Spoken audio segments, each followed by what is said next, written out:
Thank you for joining today's live. We're going to be covering some information about our block of the month this year. So I hope you grabbed your cup of coffee or your cup of tea, and we'll take a little bit of a coffee break together to watch today's video. So I know there was a lot of different requests, including a lot of activity lately on the Facebook group, including people sharing what they've made, some suggestions they have for next year's BOM, and there's a lot of questions and answering going on. So we wanted to just hop on here and do a live, kind of cover the different stages of what's been going on in the block of the month. So there's definitely going to be some progress updates. We're going to have some community highlights and show off some of our wonderful sewers and stitchers' work. And I'm also actually going to do a live demo today. I'm going to do a Rosette chain, and I'm also going to do a Palestrina knot just to cover the bases again, because I know Palestrinas are always in different types of projects, and there's definitely some more coming in the wool applique version of the block of the month. So I'm going to do a bit of a live demo in a bit. And of course, I have a special announcement about the Birdwatcher BOM. So the Birdwatcher BOM was 2024's block of the month, and we just have some news regarding that. So that's kind of what today's agenda looks like. And for those of you who don't know me, my name is Stephanie. I've been with WonderFil for a long time now. So I know a lot about thread, but my heart is really with hand embroidery and hand stitching. But there's definitely a good amount of stuff to go through today. So without further ado, let's hop in. So I just want to thank everyone so much again for joining today's live, whether that's through YouTube or you're joining in from our Facebook group, or you just receive our newsletters and you want to learn a little bit more about this block of the month. So as you might already know, this video today will be focused a little bit more on our coffee break BOM, hence the coffee. And I hope you guys have something nice and warm too. So our coffee break BOM is quite special. It's a little bit different than last year's block of the month. And why that is if you guys have seen the Birdwatcher block of the month, it's 12 individual blocks, and then each block has a unique bird on it. So for the foundation paper piece version and for the wool version, there's 12 units, 12 blocks, and then each one has a bird on it. So you can kind of like mix and match. We've seen really creative ideas of people making like a children's book or putting it on clothes. So there's been a lot of different ideas floating around for the Birdwatcher quilt. This year for 2025, we wanted to try something a little bit different, because this is actually only our second wool applique block of the month, kind of free pattern that we're doing. And this year we decided to do a quilt where you'd have to complete all the pieces to see the final picture, almost like a bit of a puzzle. So all the individual blocks kind of have a home on this quilt, and then they come together to make a final picture. And what's also a little bit different as well about this quilt is for the foundation paper piece version of this quilt, there are 12 blocks. So that will be the same as previous years. There's 12 blocks. For the wool applique version, there's actually only 9 blocks. So why are there 3 fewer blocks? Well, it comes down to a little bit of the pacing of the schedule. We didn't want to overwhelm people with too many blocks. And actually, the image between the two looks similar, but the motifs are different too. So if you're comparing last year's block of the month to this year's, there's a little bit more going on in this year's block of the month. And that's definitely not to say that it's more difficult or anything like that. I think this is an all levels type of quilt. But there's more higher variety of stitches per block, I guess I can say. There's a lot more color play as well. So that's why there's 9 blocks for the wool applique version of this quilt.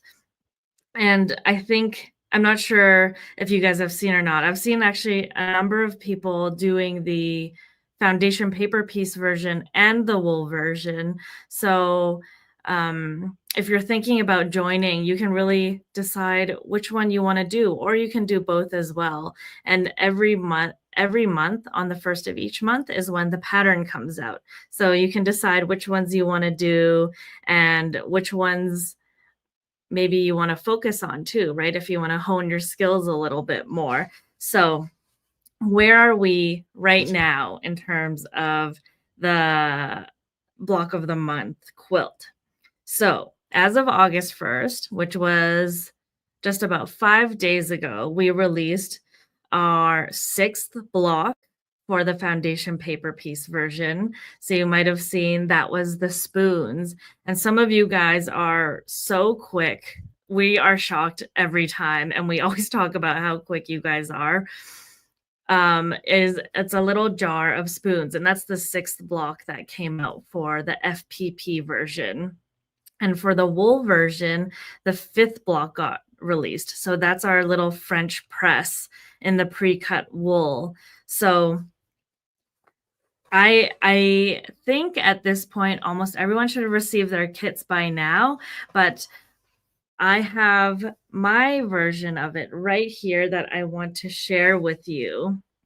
So actually, before I hop into the real thing, I'm just going to show everyone a reminder of what the final quilt will kind of look like. This is just a graphic, like an illustration of what will come, but I want to show you first so you can get an idea and hopefully pique your interest a little bit, and then I'll show you what we have stitched out. So just give me a moment here. I'm going to add this right to the stage. All right. So this is our FPP block of the month. And why are there two images, you may ask? So if you actually look closely, we've modified the pattern so that there's a tea version and so that there's a coffee version.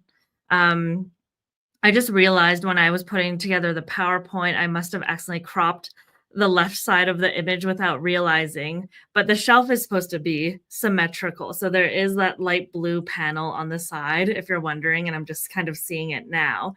But we put out two versions because when we released the original coffee break version of it, we heard and we read your comments. A lot of people are not coffee drinkers, but tea drinkers and tea lovers. So we decided to make an alternative pattern to suit the tastes of people that want to maybe make one that's more geared towards tea. And now I want to show you our wool embroidery version as well. So what you'll notice here is it's actually missing all the stitches, but you can see the motifs. What we want to highlight here is especially the pre-cut wool kits or the pre-cut wool pieces that will be in your kit if that's what you choose to do. Again, the pattern is free every month, but if you decide to go with our pre-cut wool kits, all these shapes will already be cut out for you. So all you'll have to do is actually just applique it and embellish it. So if these are interesting to you, I'm just going to show you this QR code really quick as well. So I strongly encourage you guys to sign up for the block of the month. This QR code simply will bring you to a page that where we'll grab your email, and then every month we'll mail you the free pattern, and then you can choose between the wool one and or the foundation paper pieced version, or you can do both. All right. So let me just stop sharing right here. All right. So now it's kind of like the fun part of what I want to share. So this is our wool block of the month. The first 5 blocks, like I said, and I do have a little pin covering the 6th block here. So if you're doing the wool version, you're probably just receiving it or you're about to receive it very soon in the mail if you haven't already. So I'm just going to fold it up and show you what we have. So it's a really cute little French press that we have here. I would say compared to some of the other blocks, this one has a lot of stitches that you might have already practiced on some other ones. I would say my favorite one here is a twisted chain stitch. So all you have to do is make a chain stitch and wrap that thread around and underneath the chain to create this really cool look. And I would forewarn as well, there's a lot of different pieces going on. So, like this is one piece, but also this middle is one piece. So just be a little bit more wary when you are layering and appliquing this block together. So here it is again. And I hope you guys have so much fun with the wool so far. I know I definitely had a really great time putting these together. Now, let's take a look at the foundation paper piece quilt. So again, I do have it pinned, so not the full thing is revealed. Keep a little bit of a surprise, even though I know you guys have an idea of what's coming. But ta-da! So for our version, it is the coffee break version. And as you can see here, we have everything stitched out until this month, which is the spoons that you see right in the middle here. If you're curious about what fabric we're using, if you wanted to match the same colors, we do have a fabric guide as well. This is the Laundry Basket Quilts Century Solids collection with Andover. And so we actually made this version, and we also have a green version of this quilt too. So here it is. And I've found that the Facebook group has been incredibly helpful. A lot of times people are able to even answer the questions before we reach them. So if you are making this quilt and you run into any questions or run into anything that you're confused about, you want some advice on, I do strongly recommend joining that group. So let me just write it here, show you what the name of that group is called for anyone that is not yet part of it. Just give me 1 second. All right.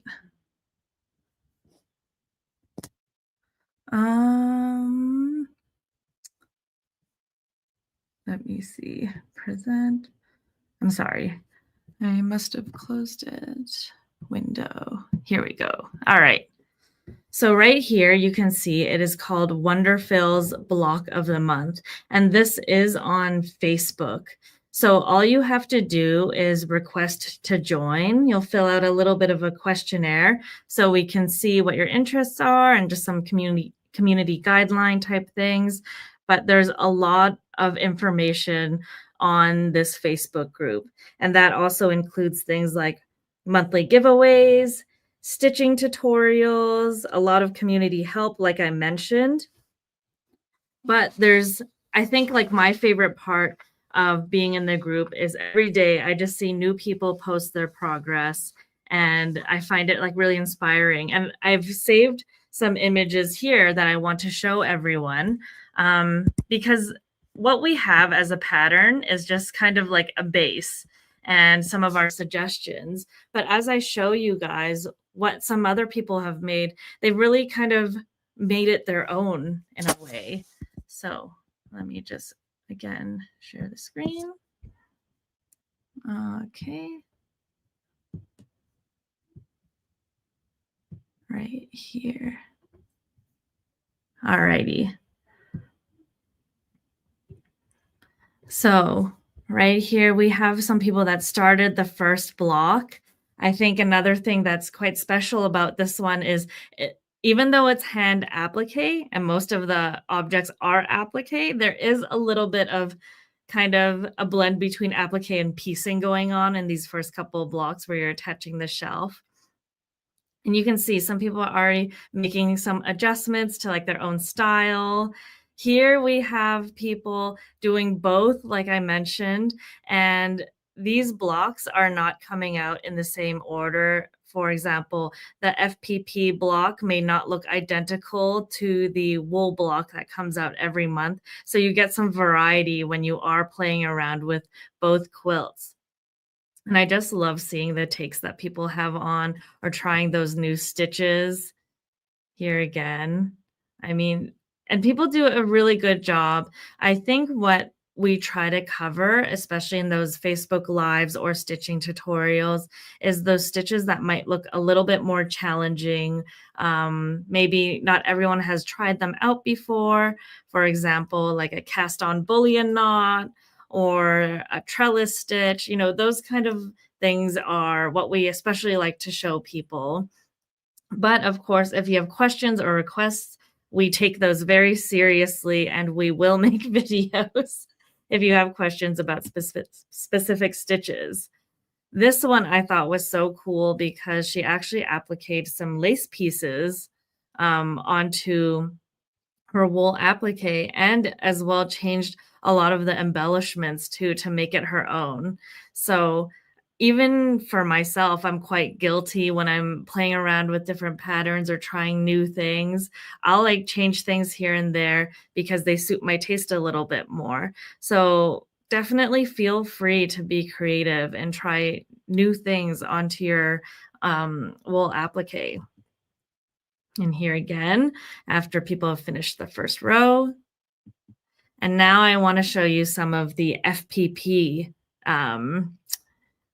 quilts that are done so far. So as you can see, it's missing the middle kind of block there, and that's because that's the spoons. That's the one that just came out. I'm sure these people are already working on it, and we just love these, including the color choice. And I think it'll just be such a cute wall hanging once it's done, you know, in your sewing room or your kitchen. And right here, she actually used the I Love Tea FPP stitch out. So the second block on the third row, or the second block on the first row and the third block, and I believe there's a few more coming up as well that are also adjusted to be for the tea lovers out there. And here again, this individual Carol really used similar colors to us, and I think like when we were playing around with colors too, the blue kind of spoke out to us. So yeah, it looks great, and I definitely want to give a shout out to all these people. And this is just a small fraction of those who posted on the Facebook group their project, and we strongly encourage more people to do so. It's great. It's a really great community, and it's really grown through the years, and something that everyone at the office really loves to like go through every now and again when it pops up.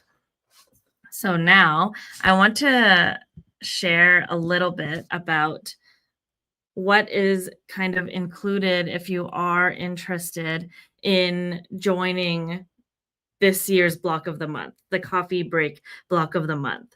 So first and foremost, when you sign up at this point, since it's been like a few months already, when you sign up, you'll receive this current block plus all the additional blocks that you missed previously. So that's if you sign up to get the pre-cut wool kit.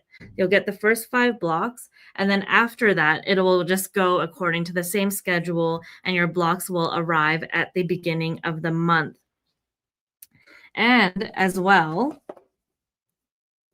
if you don't already have some of our eleganza thread at home, or you're interested in the tin, our thread bundle includes every thread that you would need to applique the wool pieces down. These threads are dyed to match the exact same color as the pieces of wool, so your applique looks pretty seamless, and it finishes really nicely since it matches 100%. So this is the Alana wool pack for coffee break.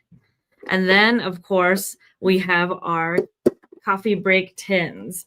And why are there 2? Same as last year. One has the solid eleganza, like so. One has all the solid colors. And what's special too about some of the colors here are their unique colors outside of the WonderFil specialty threads eleganza colors. So outside our original 100 solids, you won't be able to find some of those colors here. So I would say about half of them are unique to this bird or to this coffee break quilt. And the other tin that we have here is not just variegated threads. You'll actually receive 7 right here and also 2 spools of dazzle. So dazzle is also an 8-weight embroidery thread. It's made of rayon, and these two specifically are called Starry Night Dazzle. And that is because, I hold it nice and close, hopefully you can see that there's actually 2 colors going on. It's a variegated dazzle. So when it's stitched out, it really grabs your attention. And that was a fun thing that we wanted to include this time. So actually, every block on this quilt will include dazzle at some point. And we've just kind of like sprinkled it in between. So it's not too overwhelming, but it does stand out. So for example, on the French press, the actual press part is all outlined with dazzle. It's a little bit different on different blocks. On the cups as well, there's some embellishments that are dazzle. So they stand out a bit more in person because it has that one strand of metallic. If you're familiar with Razzle or Dazzle, Razzle is the same thing, but it doesn't have the metallic. Dazzle has that one strand of metallic, so it really adds a fun look. So here, I'll show you the front of it. And here again is the side. That's that dazzle thread. So that's the thread that you would need for the wool version of Coffee Break. And of course, if you are doing foundation paper piecing, you can't forget about Deco Bob. This is kind of like the holy grail of FPP. That's because Deco Bob is an 80-weight cottonized polyester. And what does 80 weight mean, right? Why is it so good for FPP? And the reason for that is because on the spectrum of thread weights, Deco Bob is definitely considered a lightweight thread. It's light, but it has good tensile strength. So when you are doing your piecing with it, the lightweight really plays a crucial role because you can shorten your stitch length without adding bulk to your seams. And in foundation paper piecing, and I'm sure some of you guys have already experienced, that's actually very important because sometimes you have a lot of different pieces coming together or intersecting, and that fabric bulk or that little lump that you get can get a little bit thicker and thicker over time. So you really want to minimize the amount of extra stuff that's in your seam, right? Your seam is just fabric and thread. We can't reduce the fabric like thickness. So this is when we go to alternatives like Deco Bob, which are absolutely amazing for that. So not only does it make your seams flatter, it also makes it a little bit more accurate as well because you are shortening that stitch length. You have more accuracy in the straight lines, the curves, the points. And as well, is kind of an added bonus, is because your stitch length is shorter, when it comes time to actually tear off the paper, it's almost pretty much perforated already. So you can take off the paper without damaging your seam or pulling at your seam or pulling at your fabric too much. So that's an added benefit of using Deco Bob. And for us, we use it top and bottom as well. And Deco Bob does and is available in pre-wound bobbins. But if you want to wind your own bobbins, of course, this pack has 3 spools. Each one has over 2,000 yards. So very usable colors here, and you can use this to piece your entire quilt. And even if you want to, you can actually quilt your entire quilt with it afterwards too. It's also a really great thread for stitch in the ditch when you don't want to actually cover too much of your top space or like make it too thready. So an excellent piecing, and quilting thread. All right, so that covers the thread for the coffee break block of the month. What I want to go into next really quickly before I announce something about the bird watcher block of the month is I know some of you joined because you wanted to see how to do some stitches. So today I'm going to cover one that we've done that you can watch me and how I do it because when it comes to hand stitching, sometimes everyone has their own little way of doing a stitch. So there's not a right or wrong way, but I think there's different methods. And as you do more stitching, you'll kind of find out what suits you, what feels nice in your hand. So I'm going to show you how to do the Palestrina knot, which you have done. And I'm going to show you how to do a rosette chain. So you haven't done one yet in this year's block of the month, but it's going to be a stitch that will show up in a future block. So I just wanted to show you all. And of course, this live will be able to be rewatched if you want to actually practice and have some like thread in your hand and watch as you go. So again, let me just switch over to a different screen.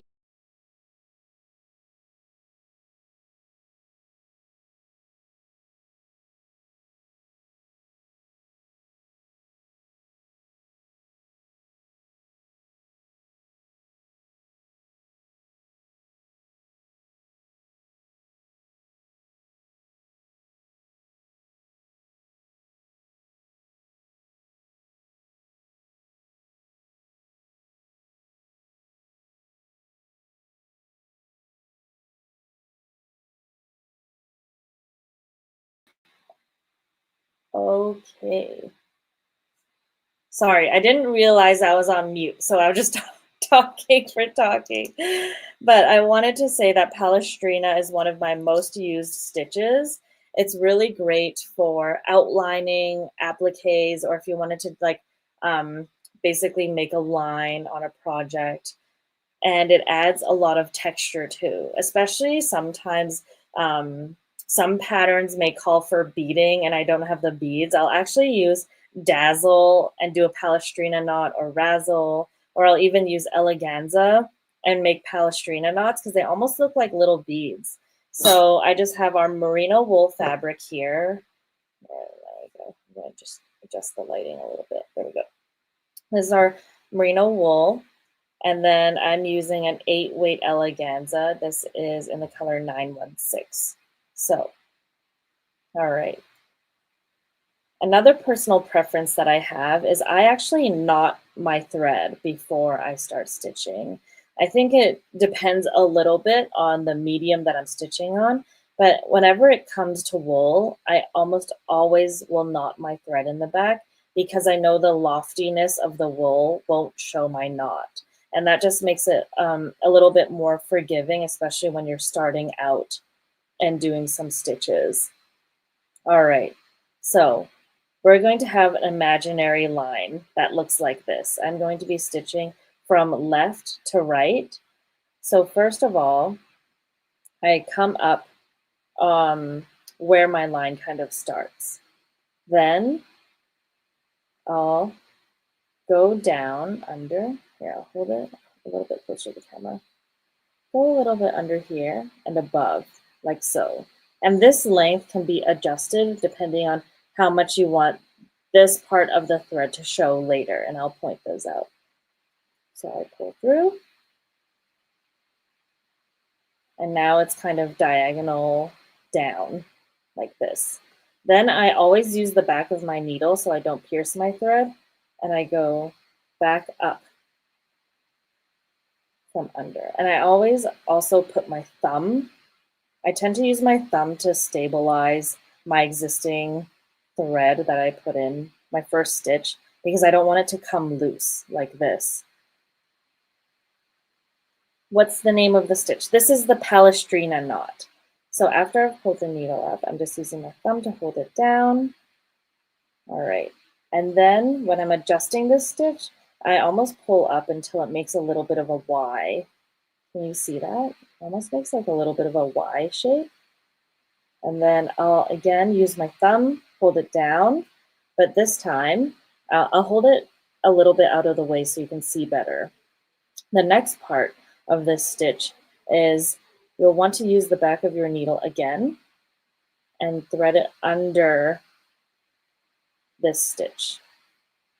And the key point is you want to ensure that your working thread that was loose from before goes behind that needle.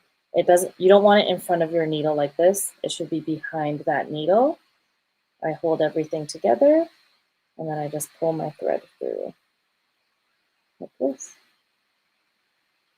And for a Palestrina knot, you can really kind of adjust your tension on it, how tight or small that you want that stitch to be, or how far apart you want them to be.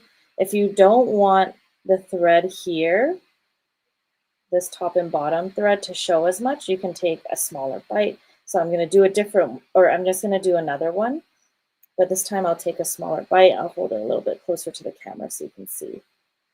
All right, so now again, I'm just taking a smaller chunk of fabric, like so. Push it through,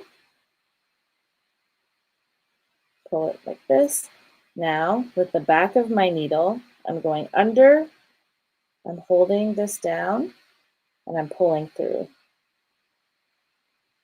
All right, and now I pull until it looks almost symmetrical, the top and bottom. So it almost makes that V shape or that Y shape. I hold this thread with my thumb so it doesn't come loose. Then again, with the the back of my needle, I come from underneath. So be careful that you're not coming just through here.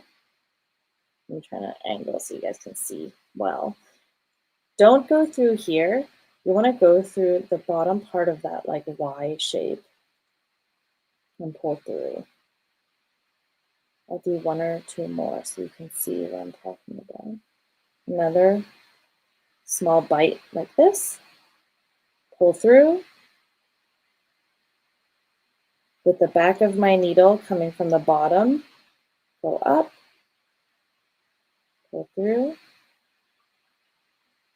pull until it makes almost that Y or V shape, hold the thread up here, and you're always coming from how I do it is I'm always coming from the bottom of my Palestrina knot, and you're only threading the needle through this part of the Y right here.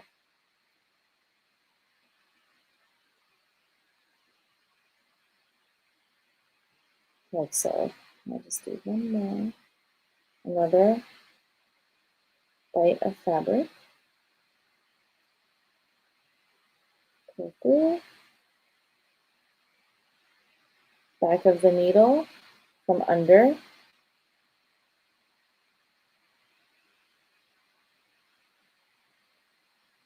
Even it out like this. Back of the needle underneath here. And pull through.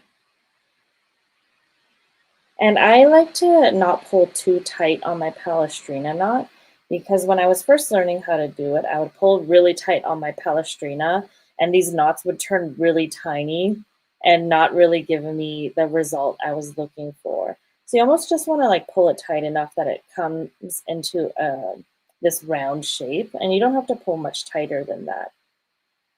And the nice thing too about the Palestrina knot is when you're going around shapes that are round or where you started will have to meet a tail, like if you're going around a circle like this, it flows really nicely into itself. So for example, let's say I'm going to end this stitch. I'm just gonna like poke it right down next to that knot. Let's say I ran out of thread and this was what I was left with. Now, when I start my new strand of thread, I'm going to pull this really nice and close, and hopefully the camera can focus on it. There's actually almost like this little hole in the middle of the Palestrina knot because that's where you formed your knot. That's where you were pulling the thread. So all you have to do when you start the next knot is come up through that middle hole. Here, hold it so you can see on the side. Again, here, you're coming up through that little hole like this. And then you can just continue on with the Palestrina knot as usual, right? So here's the little bite, pull through. I'll show you kind of like more of my normal speed. I'm really not that fast, so don't feel like you need to be either, because it's called slow stitching for a reason. Get that little V or Y shape. Again, like so. So hopefully you can see that nice and clearly. And again, you can decide on what your spacing can be like. Sometimes, if you want to, you can probably put a bead in between each Palestrina knot. You can grab like a heavier weight thread and like weave through this and make a really cool design. So that's why this is one of my favorite stitches. And as you can see, even though I stopped and started a new thread, it's pretty hard to tell unless you were maybe looking extremely closely. I think I would have a hard time telling myself or telling that this was a new strand of thread too, if you kind of do that method of starting from the middle of a Palestrina knot, because it just looks more continuous. So I hope that helps with that stitch. Again, it's one of my favorites. It does take a little bit of practicing, but once you have it down, I feel like that's one of my most used, more complex stitches, like compared to back stitching or stem stitching, chain stitching, that kind of thing. When it comes to a little bit more complexity, this is definitely one of my faves. All right, so now I'm going to show you the next stitch. This one is called a rosette chain. So I just did 2 earlier to practice, but I'll show you how to do it step by step, like how I just did with the Palestrina knot. I'll use the same thread. This is that 8-weight eleganza. And right here, I'm actually just using almost kind of like a milliner's needle thing, but you can, in reality, use a chenille for this stitch as well. One thing I'll point out is having a long needle that's the same throughout is the most important when you're doing stitches like bullion knots, cast on stitches, and French knots. For a lot of the other stitches, you can get away with using a shorter needle like a chenille because it gives you a little bit more control. And that's why it comes a lot down to personal preference, because for myself, I've gotten so used to using longer needles. That's just what I prefer to use nowadays. But there's really no right or wrong, but I would proceed with caution with some French knots or those wrap stitches. I would definitely suggest having like a milliner's needle, just so you're not straining your hand, because you can stitch for hours and hours, right? So for those stitches, especially where you're wrapping around the needle and you need to pull through and it requires some finger strength, I would make sure you're using the right needle for those stitches. All right, so let's get into the rosette chain. So again, I'm just going to start here. For this stitch as well, I typically also am working from left to right. So this is my starting point, and let's pretend that this is a straight line across, like what we just did with our Palestrina. What we're going to actually do, let me pull this up nice and close, is we're going to go parallel and horizontal to where we started. And we're also going to take a stitch at like a right angle. So there we go. That's a little bit more flat. So it almost looks like an L shape between your 3 points. Now, the key point about the rosette chain is you're going to actually, instead of a normal chain stitch where you wrap it around your needle and it would have come out here, you're going to still wrap it around your needle, except for it's up there. So your chain looks a little bit different. And now it's like upwards, almost like a buttonhole stitch. But this time it's like this. And like I said, I really utilize my left thumb a lot. So here I'll just like hold everything so it's nice and stable, push that needle through, and pull. I find that I like holding my stitch down as well because it prevents knots from forming as easily when you have a longer strand of thread, especially when you're like just starting and you have like a fresh piece. So that's what I like to do. Now you're left with almost this ribbon, kind of this ribbon shape. And again, with the back of your needle, you're going to put it through the left side of that ribbon right here and gently pull through. This is one of those stitches where I would say you have to be a little bit careful of your tension because this is the essence of a rosette chain. If I pulled really tight, it would start warping a little bit. So you almost want to just keep it a little bit loose, but just enough so you have that shape formed. Kind of like what I was mentioning with the Palestrina knot. It doesn't require a ton of force. You almost are just creating that shape so you can start onto that next stitch. So again, we're kind of taking a similar stitch like a buttonhole. You're going basically perpendicular to your line.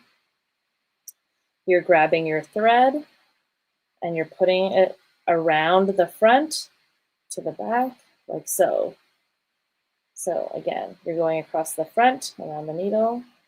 I hold this down with my thumb, pull through, like this.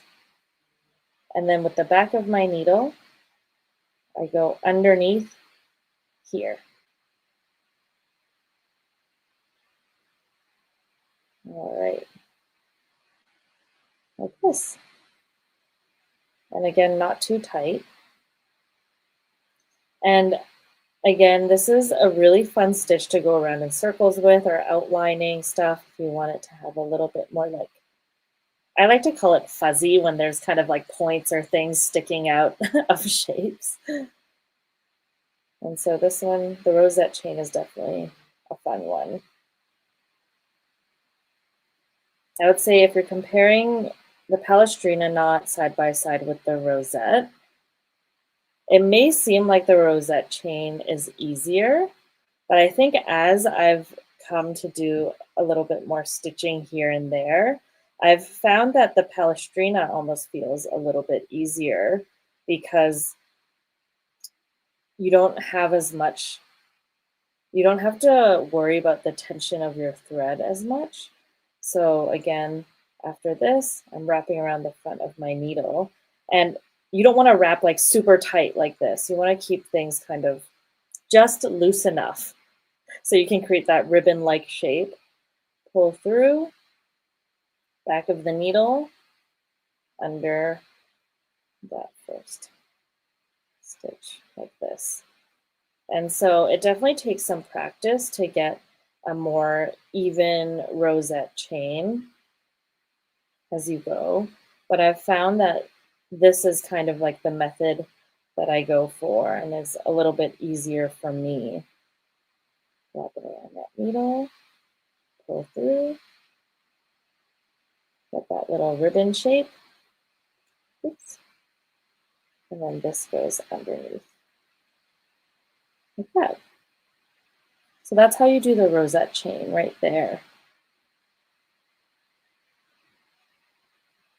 All right, and then I, again, start this with a knot. I always end with a knot too. So if there's layers of applique going on, I might do a quilter's knot, but since I just have one piece of wool, usually what I'll do is I'll actually just like go in maybe like a stitch or two. I'll go around this one a second time. And I'll just go through this little circle that I made. And just make a little knot. And now I know it's secured. And you really, even through this one layer, you wouldn't be able to tell that there's a knot there.